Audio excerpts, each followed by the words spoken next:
Let's offer our prayers to Prabhupada and Lord Krishna.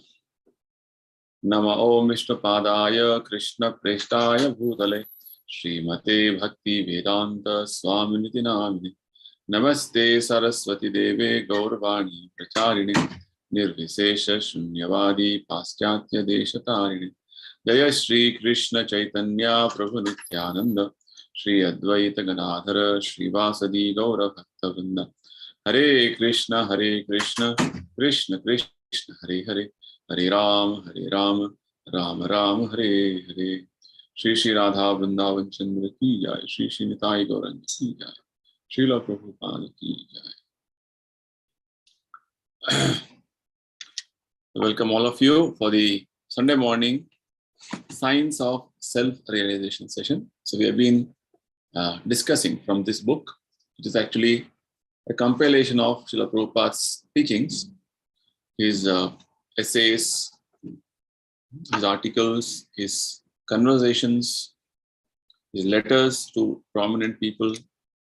So like this wonderful collection of Prabhupada's teachings, wherein you get an understanding of the complete essence of the Vedic principles, how Prabhupada presented it to the outside world.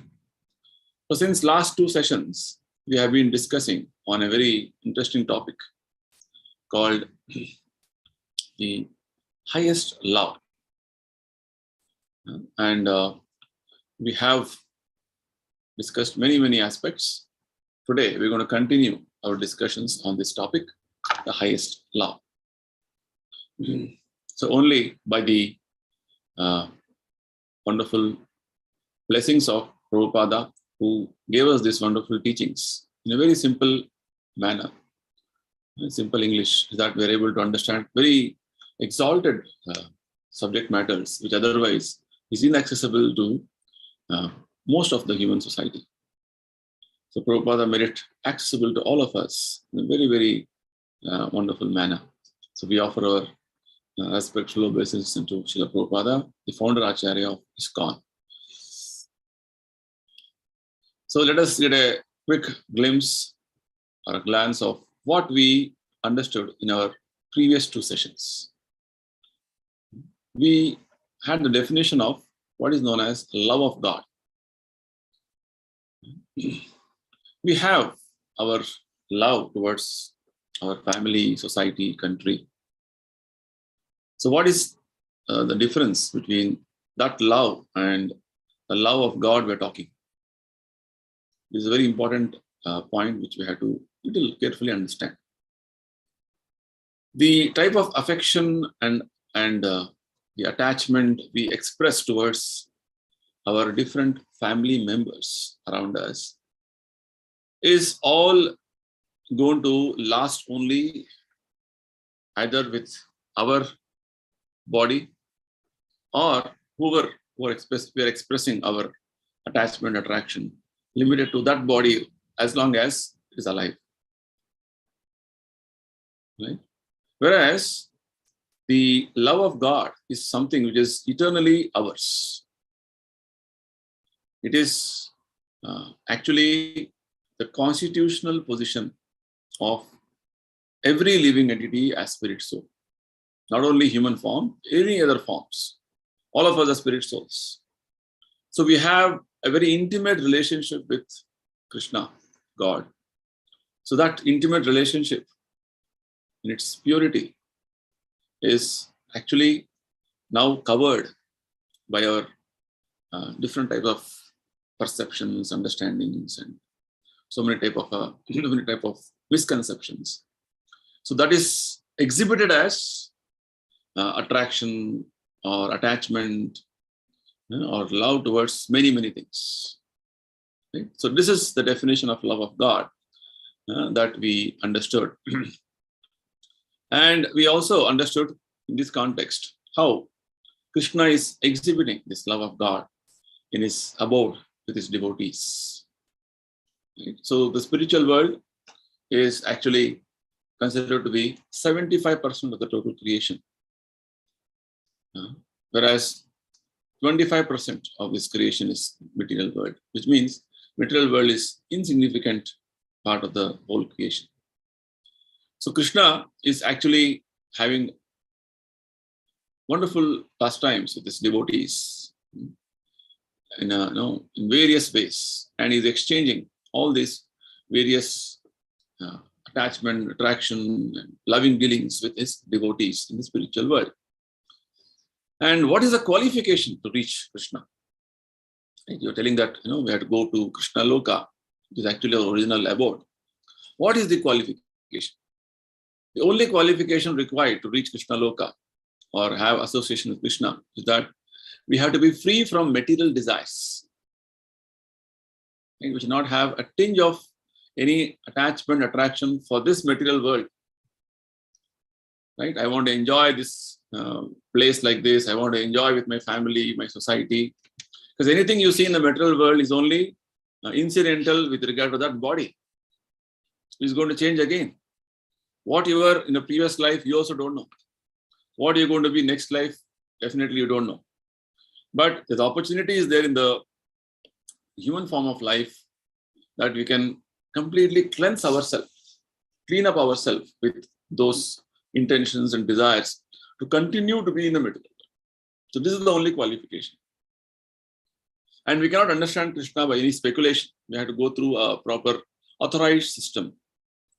And in this context, we understood how people in the material world are entangled with what is known as the four Purusharthas. These are the recommendations of the scriptures to gradually elevate any human form, any human being to the level of liberation. But the human beings having the tendency to enjoy the material world so much, they use any aspect of religiosity for trying to see that how I can be benefited, how I can be profited to satisfy my desires, my material desires.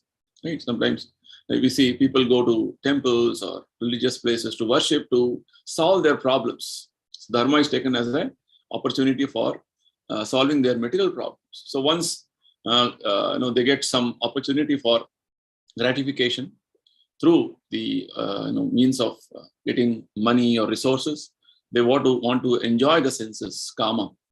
And finally, when the people see there's no enjoyment here, they want to attain what is known as liberation, freedom from all these problems.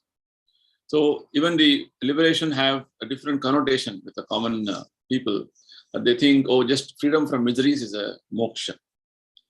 But the Bhagavad describes actual moksha is that which will bring you back to your original situation, that you are servant of Krishna, you are nice devotee of Krishna, and coming back to that situation is the actual liberation.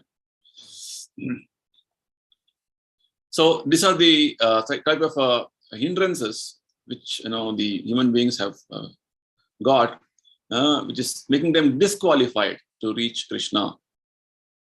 So we have to understand that the real happiness is only by Krishna Prema. This is the fifth dimension which Chaitanya Mahaprabhu explains to us, that we want real happiness. You cannot get by utilizing the religiosity or economic development or your desire to enjoy senses or to have desire for liberation, but only have only one desire, that is to please Krishna. That is called Krishna Prema. That is the only qualification which is going to make you really happy. And how to cultivate Krishna consciousness favorably?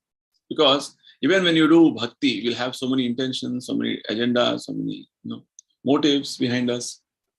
So we understood that to cultivate Krishna consciousness favorably, we need to understand what satisfies Krishna. How is Krishna pleased?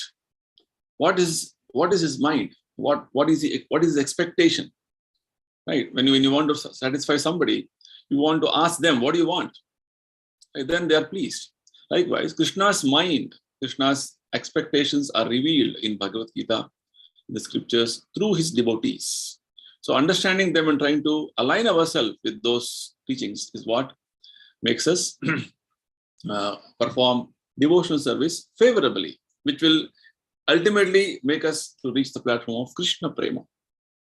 So this brings us to a very important principle of understanding, which the scriptures and even Bhagavad Gita very clearly mentions that the only way to reach Krishna or get Krishna prema is to please spiritual master, because spiritual master is a very confidential devotee of Krishna, confidential associate of Krishna. He knows how to please Krishna. So if you please Krishna, Krishna's confidential associate, Krishna is pleased. That is the principle. Yasya prasadat bhagavat prasad. His pure devotees, Krishna's pure devotees are satisfied, and Krishna is satisfied. So this is the contribution of Chaitanya Mahaprabhu, wherein Chaitanya Mahaprabhu explains to us that like this, there's a wonderful opportunity for us to get the highest perfection of life. That is to relate with Krishna and develop our Krishna prema, love of God, which is actually dormant in us right now, and it is manifested in different ways, distributed in different ways. Right? We're trying to look for this in every opportunity, but we are frustrated, we are bewildered, we are confused, and we are totally dissatisfied. So Chaitanya Mahaprabhu is giving us understanding like this. Krishna is anxious to have this relation with us, but we are rejecting. We are trying to avoid this. This is our problem. Chaitanya Mahaprabhu came to personally demonstrate this aspect and gave us this wonderful gift of Krishna prema. So Chaitanya Mahaprabhu explained that Krishna would like to relate with us in different relationships. There are 5 primary relationships, and there are 7 secondary relationships. So these are the various relationships. 5 primary relationships, like the relationship of being neutral, the various aspects in the spiritual world, like the flute of Krishna is relating with Krishna in neutrality. It's called Shanta Rasa, giving service to Krishna in awe and venerance, with appreciation. That is called Shanta Rasa, neutrality. Then there is a relationship called Dasya Rasa. Dasya means servant. It's like in our experience, we have master-servant relationship. So there are many servants of Krishna in the spiritual world who are trying to serve Krishna and want to take happiness with that service relationship. And the one more primary relationship is called Sakhya Rasa. Sakhya Rasa means the relationship of friendship. And we have the example of Arjuna, the friend of Lord Krishna, having this wonderful relationship. And there is one more wonderful relationship, primary relationship, called the Vatsalya Rasa, or the parental relationship, wherein we could see this in the example of Yashoda, Nanda towards Krishna, or Devaki, Vasudeva with Krishna. So devotees can take so many roles with Krishna, and Krishna also can take multiple roles with his devotees. The way devotees want to enjoy with Krishna, want to have various dealings with Krishna. That is the spiritual world. It's like in the material world also, we have friends, we have servants, we have family, we have so many things like that. So the same thing what is there in spiritual world is reflected in the material world in a perverted way. That is the point. And the highest primary relationship is called the conjugal relationship, or the Madhurya Rasa, wherein the gopis of Vrindavan had this relationship. You can have this relationship of being a wife of Krishna or a lover of Krishna. This point of discussion in the previous session. So like this, there are 5 primary relationships and 7 secondary relationships which embellish the primary relationships.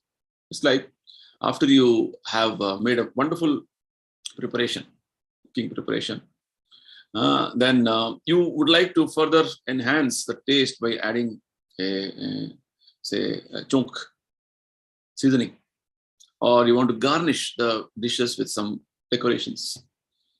It will enhance the taste with regard to the preparations you have made. So likewise, the 7 secondary relationships are there to embellish or enhance the taste of the 5 primary relationships. So this much we have understood in our previous sessions. Let us move forward in today's discussions. Today we'll begin with some examples from the pastimes of Lord Krishna. How there are some personalities, there are some entities who are actually having a very averse relationship or a very unfavorable relationship. We have been discussing about having a favorable relationship. Favorable means what Krishna wants. Whereas we have examples in the pastimes of Krishna wherein the personalities had a very negative relationship with Krishna. The first example is about Kamsa, the uncle of Lord Krishna, who wanted to kill Krishna from the very birth. Very soon, as soon as he got the Akashavani, the foretelling from the providence, immediately he wanted to kill his sister, who was just married, and he was taking them to their house. He caught hold of the hair of Devaki and wanted to chop her off, cut her head. But somehow Vasudeva, wife of Devaki, husband of Devaki, managed the situation. Later on, Vasudeva, the husband of Devaki, promised to Kamsa that whatever children are born, I'm going to hand over to you. You do whatever you want. So with this assurance, they were spared. Right? And this was the atrocity and the cruel nature of Kamsa. All of us know about the pastime of Krishna. So like this Kamsa later on came to know that eighth child was born and he's not there. He's somehow missing from the place. And he tried his best to send many, many demons in Vrindavan Braj area to locate Krishna and kill Krishna. Right? So this is the type of animosity which Kamsa had developed with Krishna, that I want to kill Krishna, I want to somehow finish Krishna because he's going to kill me. He's the person who's going to take away my life. So this is the personality called Kamsa. When Krishna appeared, he somehow managed to get Krishna to Mathura to have the wrestling match with very, very strong, well-built wrestlers. And his whole plan was how to kill Krishna. Right? So when Krishna came to that arena, wrestling arena, where Kamsa had planned to have very big wrestlers like Chanura, Mushtika, and they were about to fight with Krishna, and the plan was to kill Krishna. And that was the whole background with which this wrestling match was arranged. He was invited there to be killed. So his enemy, Kamsa, was thinking, soon the boys will come. We have tried for 16 years to kill them, but the boy Krishna could not be killed. But now I have invited him as a guest. And when he arrives, he will fight with these wrestlers and they will kill him. This is the plan of the demons, that they want to somehow kill Krishna, kill God, and say, oh, I am now free, independent, I can do whatever I want. This was the mentality of Kamsa.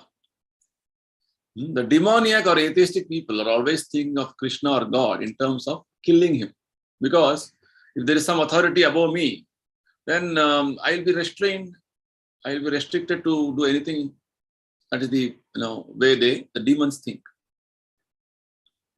Therefore, they present their theories that God is dead.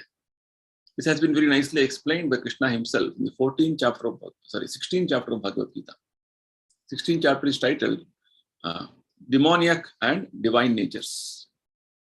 Very clearly, Krishna says that the demoniac think that this world is unreal, asatyam, apratishtam. There is no foundation for this world.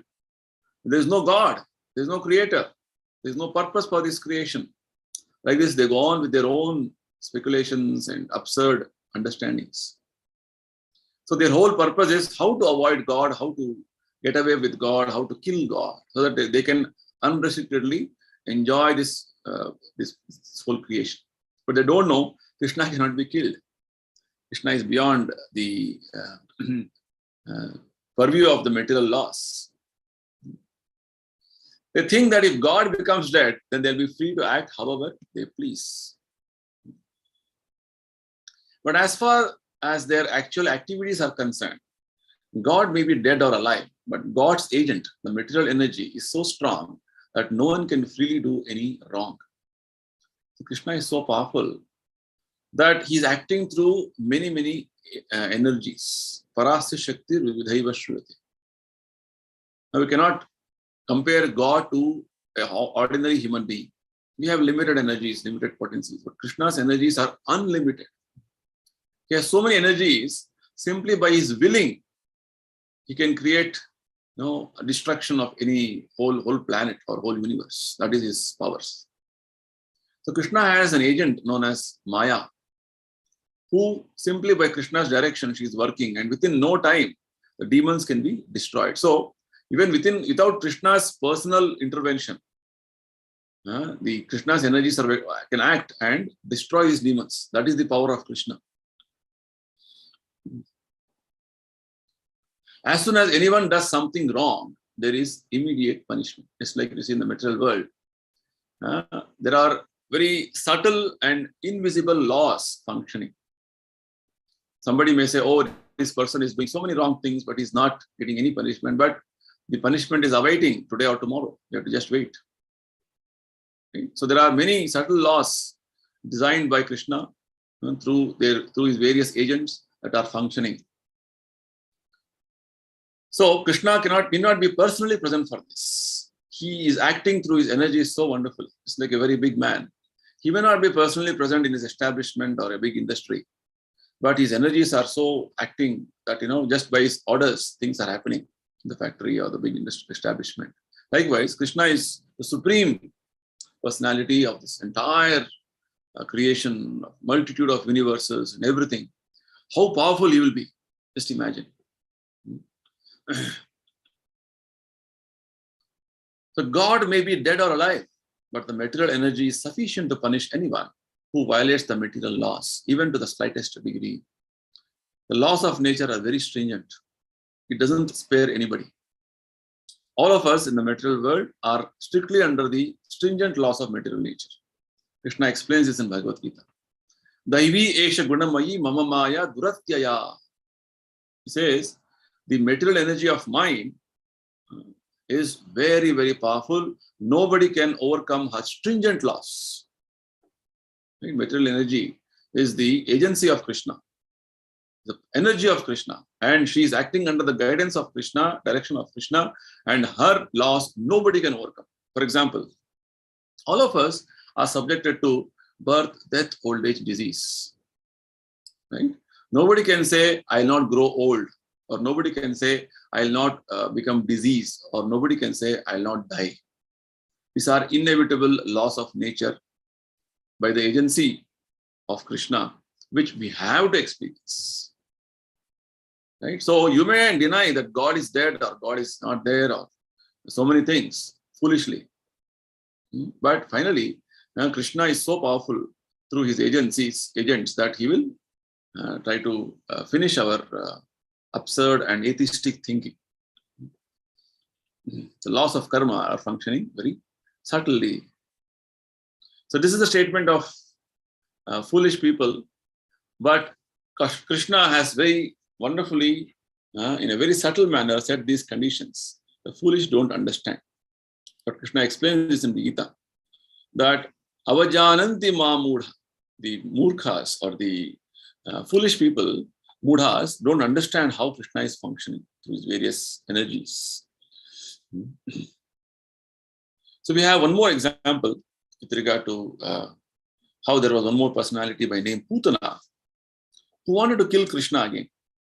And she personally came and killed Krishna, wanted to kill Krishna. Chaitanya Mahaprabhu speaks of favorably engaging all the senses in the service of Krishna in pure devotional service. So we have been discussing these past times with regard to how to execute bhakti to Krishna, devotional service to Krishna favorably. Kamsa's example was example of doing activities unfavorable to Krishna. Right? Bhakti should be anukulyena or favorably done, the way Krishna wants us to do. Whereas Kamsa's way of doing activities was unfavorable. He wanted to somehow kill Krishna. And Putana was one of the demons whom Kamsa had sent immediately after the birth of Krishna to various places in and around Mathura to figure out and kill all the just born babies. Right? So she was such a powerful witch that she has mystic powers to change herself into beautiful woman, and that way attract the people of the place and somehow mesmerize them and try to kill children. That she was doing all this. In fact, she was ordered to kill all the children who were just born. So one should favorably engage one's senses and should do whatever Krishna wants. This is called anukulyana, or favorable service to Krishna. We should engage our senses the way Krishna wants us to engage. Right? Yet, even if one engages one's senses against the will of Krishna, but still thinks of Krishna, that is also advantageous. Here, one important principle is being explained by Prabhupada. Okay, you may not favorably think of Krishna, but the examples of Putana, Kamsa, Hiranyakashipu, Ravana, they unfavorably were thinking of Krishna. They were thinking of Krishna as enemy. Even then, because you're thinking of Krishna, it is still having some benefit for you. This is the unlimited mercy of Krishna, compassion of Krishna. This is the very important point with regard to Krishna's personality we have to understand. The demon, Putana, for example, thought of killing Krishna just as the occupation of godly persons is to serve Krishna. So the demons and atheists are always prepared to kill God. Right? Putana came to kill Krishna, whereas devotees always want to serve Krishna favorably. Putana thought, I shall kill Krishna, he's only a child. This is the demonic thinking. They consider Krishna or God to be an ordinary child, ordinary person. They don't know Krishna in any form. From birth to any aspect of his leelas, he is always powerful. That is Krishna's specific qualification. So this is another mistake of the demoniac. They think Krishna or God to be an ordinary child or man. That's why they're called foolish people. They don't know Krishna's potency, Krishna's powers. So in this way, Putana was thinking, let me spear my breast with poison, and when the child goes to suck my milk, he will die. This was Putana's plan. Smear her breast with the poison and kill Krishna by giving milk to Krishna. So as we understand this whole episode, we see that Putana approached Krishna as his enemy. Yet, Krishna accepted her as a friend because he's so merciful. This is the wonderful nature of Krishna, that Krishna doesn't see the inimical aspect in you. He will see only the what is a good quality in you. So with regard to Putana, what did Krishna see? He did not take the demoniac portion of her mentality, but he accepted her and her as her mother. Because we are all conditioned in a particular way. We distinguish, he's my enemy, he's my friend, he's good for me, he's bad for me. Like this, we make distinctions. But Krishna is not trying to make any distinction, because finally all entities, whether demons or demigods or good people, bad people, are all his children only, are all his entities only. So in that way, Krishna is not conditioned the way we think and we distinguish and discriminate between people. Just like a doctor or psychiatrist, he treats madmen, but he does not become mad. His duty is you can say, without any acknowledgement, people thankless job it is. Right? Doctors, even though the patient shout at them or abuse them, they're very patiently trying to treat the patient, them. Sometimes a patient may become angry with him or call him ill names. The doctor is sober and simply treats him. And because doctor knows he's under a different condition now, mad condition, just I have to be tolerant and treat him. So likewise, Krishna regards, if somebody is regarding Krishna as his enemy, Krishna does not become his enemy. Right? That is a very specific, wonderful quality of Krishna. Putana came to poison Krishna, but he took it otherwise. Or did he take it as? He thought, I have sucked her breast milk. So she has become my mother. Whatever it is, maybe 99.99% her intention was to kill me. But 1% intention of Putana was to feed me milk as a mother feeds. That is a very, very wonderful quality she had. So Krishna considers this particular quality of Putana, considered this quality of Putana. And he treated Krishna, treated her as his own mother. And therefore, she became liberated to the same position as Krishna's real mother, Yashoda. Just see, Krishna's merciful nature. The person who came to kill Krishna, Krishna mercifully gave liberation. In fact, all the demons is not said they were killed by Krishna. It is said they were liberated by Krishna. Whereas in our case, somebody is inimical to us or somebody is not good with us, we try to harm them. Or sometimes even it goes to the extent of killing them. Whereas Krishna, when he does something to his enemies or people who are inimical to him, nothing is harmful for them. Because Krishna is all good, is absolute. And even though Krishna apparently looks like he has killed them, but Krishna has liberated them. That is the whole episode which we have to understand here. So the conclusion is that the highest perfection is to establish a favorable relationship with Krishna. But even if one engages himself unfavorably, Krishna is so merciful that he at least gives one salvation. This is the specific wonderful quality of Krishna. Krishna doesn't consider your wrong things or your bad things. That's why it is said in the Bhagavad Gita, little service you do to Krishna, little sincerity you have, that will save you from great danger. Swalpamapi asya dharmasya. It is exactly the nature of pure devotees.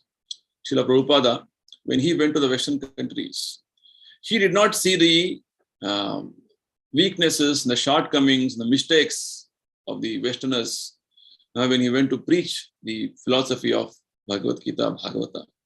Rather, he saw that sincerity in them to follow some authority. And that way he started giving them instructions. Even though 99% they were all having many qualities which are not in line with the Vedic understanding, Vedic teachings. But Prabhupada accepted them and gave them his blessings that they all slowly advanced. And we see all over the world now many people of whatever nationality, whatever background they are from, they're all chanting Hare Krishna. They all become Vaishnavas, devotees. This is a special mercy of Krishna and his pure devotees on the conditioned souls. They are called Adosha Darshi. Means they don't see the faults of others, rather they see the good in others. So all the enemies killed by Krishna were immediately liberated. This is the special quality or rather special benediction Krishna has for his devotees. So what is the destination of enemies of Krishna? In this regard, we have to understand that there are two classes of men. They may merge into the impersonal Brahmajyoti. Brahmajyoti is the effulgence coming out from the body of Krishna.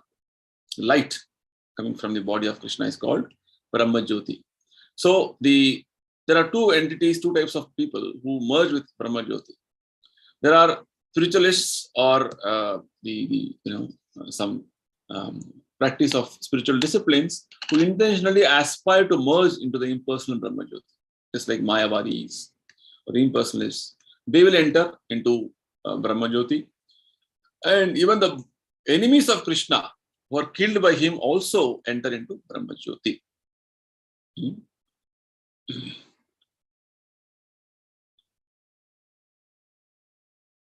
Sorry. Therefore, the devotee concludes, why should I accept a condition that is offered even to God's enemies? This should be our thinking, our way of moving forward. So if enemies also get liberation, merging with impersonal Brahman, why should I aspire for that? Because Krishna is ready to offer a relationship with us. That's what we have been discussing. He's ready to offer any type of relationship, the 5 primary relationships of neutrality, of servitorship, of friendship, of parental relationship, or conjugal relationship, right? Shanta, Dasya, Sakhya, Vatsalya, Madhurya, Rasas. Krishna is ready to offer to all of us, ready to have this exchange of rasa with us. So why should we aspire for something which is beyond this and which is very very new, no activity there? That is called merging in impersonal Brahman. So this brings us to the point of what is pure devotional service? How should we perform pure devotional service? Because pure devotional service qualifies us to, or makes us eligible to get the blessings of Krishna and his devotees, and thus relate with Krishna or have relationship with Krishna in a very, very favorable manner. Chaitanya Mahaprabhu recommends pure devotional service. Right? So we have to understand pure devotional service means it is not having any contamination, Shuddha Bhakti. There is also mixed devotional service, or rather some type of a with some aspect of agenda you have, some intention you have. With that intention you want to do devotional service. That is also one level of devotional service. But pure devotional service is without any material motives. Anya vilashita shunyam. Right? That is what we are going to understand now. What is pure devotional service? There should be no desire to fulfill one's own material desires. There should be no attempt to understand Krishna by experimental philosophy. And there should be no fruitive activities to derive material benefits from Krishna. So 3 important aspects for pure devotional service is being explained by Prabhupada here. One is we have no desire to fulfill our own material desires, because material world makes us susceptible to have many desires in the material world, to go on enjoying this world in this way and that way. And when you're frustrated with your attempt to enjoy this material world, you would like to negate everything and want to merge with impersonal Brahman. So, and in that way, in that attempt, you're trying to understand what is absolute truth, through various experiments or empiric understanding. That is called understand Krishna by experimental philosophy. That is called jnana. So we should not become speculators to understand Krishna. We have to take knowledge from the deductive process, or Krishna has himself given about himself in Bhagavad Gita and various scriptures. The authorities like Prabhupada have given us wonderful understanding. So we should take knowledge from those authorities. And also, one more third qualification which Prabhupada mentions here is that there should be no fruitive activities. You should not perform devotional service with some material motives. Right?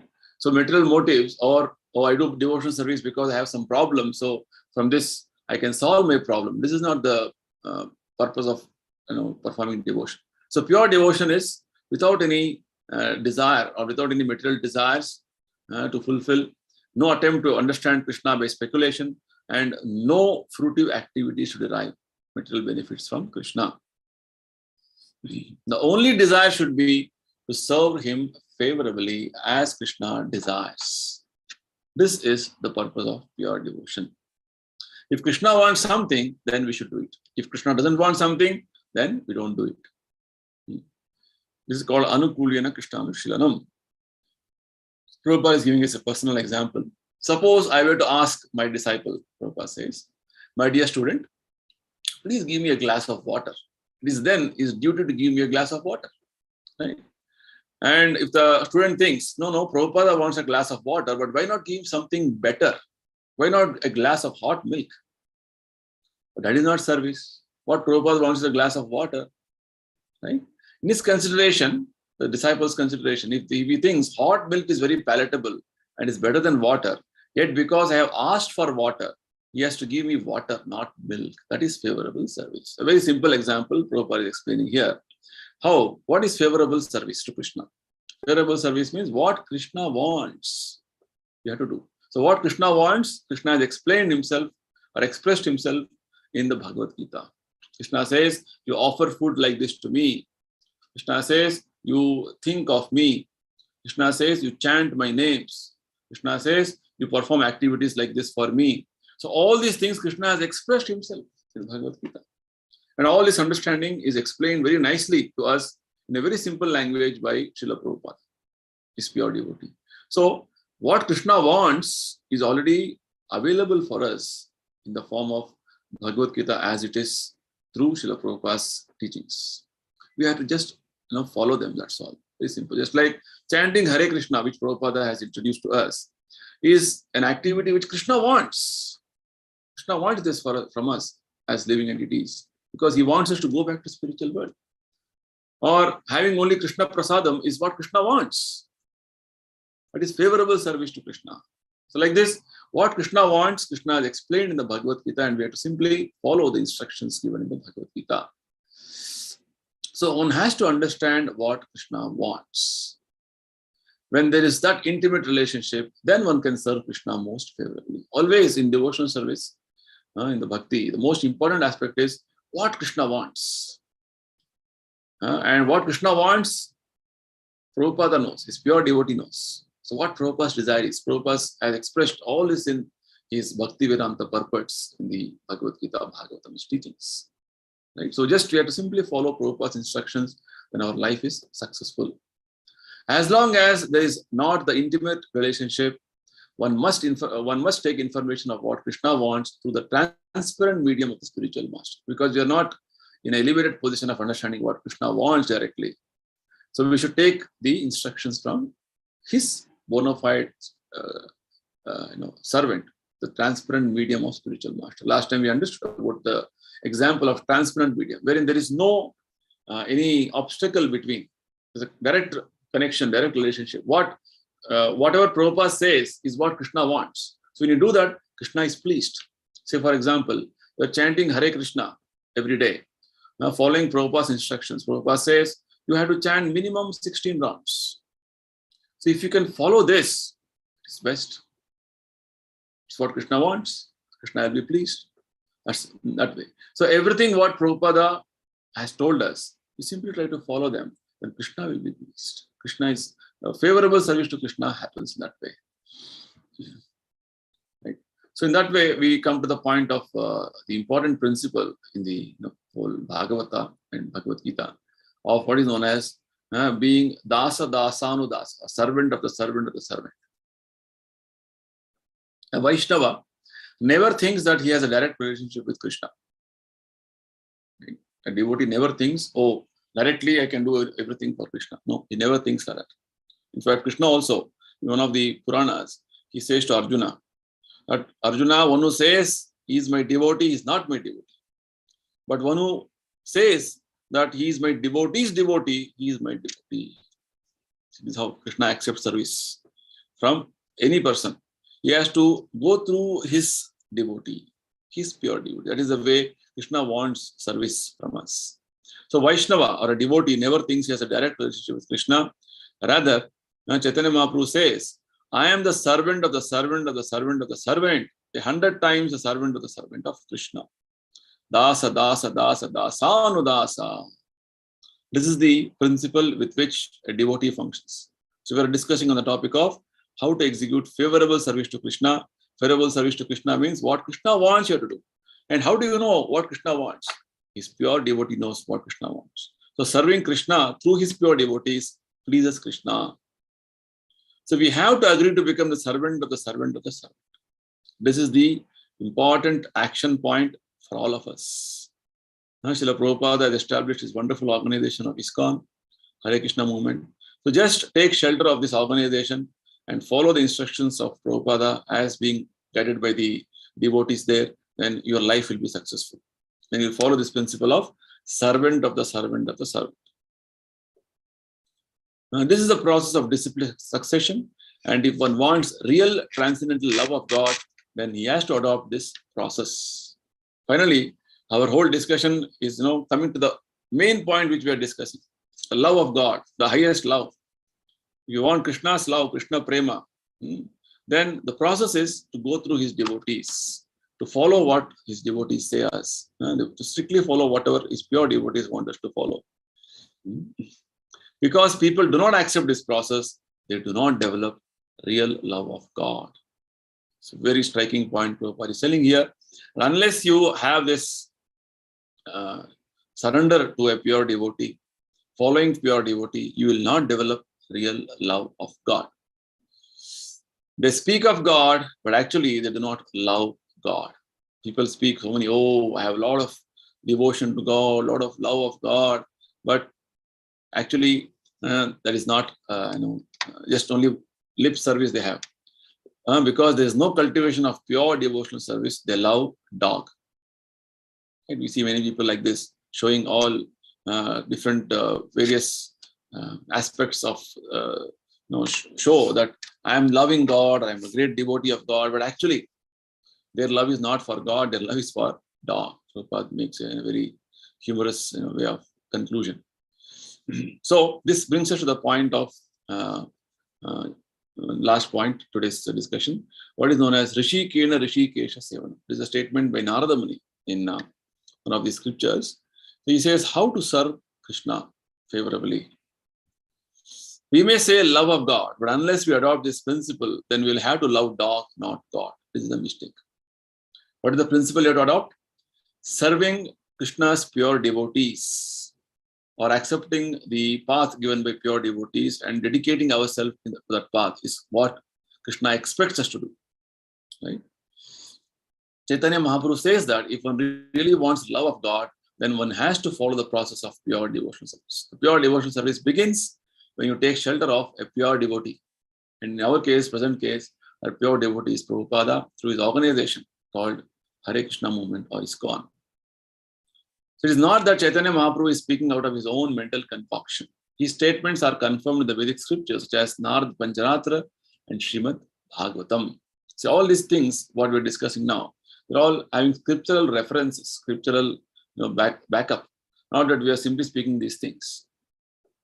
These two books and the Bhagavad Gita are very authentic scriptures meant for devotees. In all these scriptures, this principle is very much highlighted and given the importance. Chaitanya Mahaprabhu is quoting from a verse in Narad Pancharatra. He says, Rishi Kena Rishi Kesha Sevanam Bhaktir Uchyate. What does it mean? The definition of pure devotional service is Rishi Kena Rishi Kesha Sevanam. Means Rishi Kena means by our senses. When we engage all our senses, our 5 knowledge acquiring senses and 5 working senses, totally 10 senses we have. So once we engage all our senses, in what? If we engage our senses in service of Krishna, sometimes people say, "Man mein seva kar raha hu." I'm engaging my mind in Krishna's service. So it's not easy, or not engaging the mind in service of Krishna is a very elevated stage.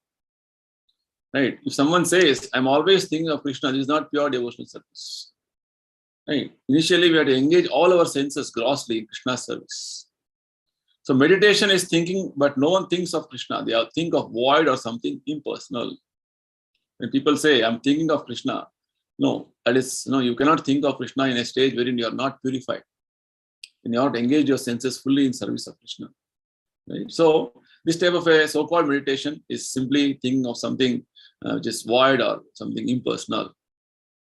If someone is thinking of Krishna or Narayana or Vishnu as prescribed in Vedic scriptures, that is real yoga. Krishna says in Bhagavad Gita, Yogina api sarvesham madgatena antaratma. The highest yogi is who is always meditating on me within his heart. So the definition of a real yogi Krishna has given. Simply if you make a show that I am thinking of Krishna, but outwardly you are engaged in all nonsense activities, and what is the point? This is what Krishna, Chaitanya Mahaprabhu wants to explain. Yoga meditation means to focus one's mind upon the super soul. It is a difficult process of yoga, Ashtanga yoga, but this is a purpose. The super soul is representation of Krishna in the form of 4-handed Narayana. So yogis who are doing meditation are supposed to meditate upon this form of Krishna, a super soul, Chaturbhuja Narayana.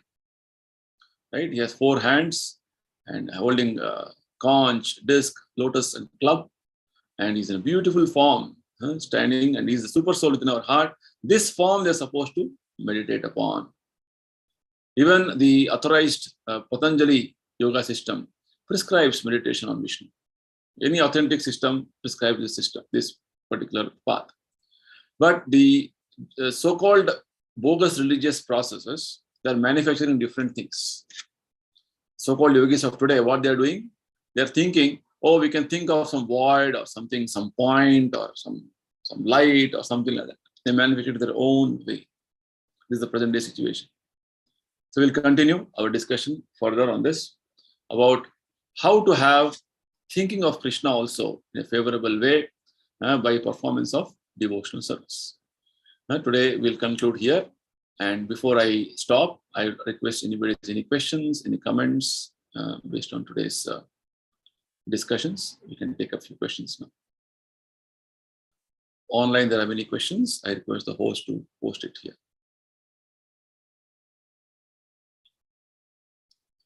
Right. So looks like there are no questions. Thank you, everybody. Let's meet again next week. And I'd like to conclude this topic next week.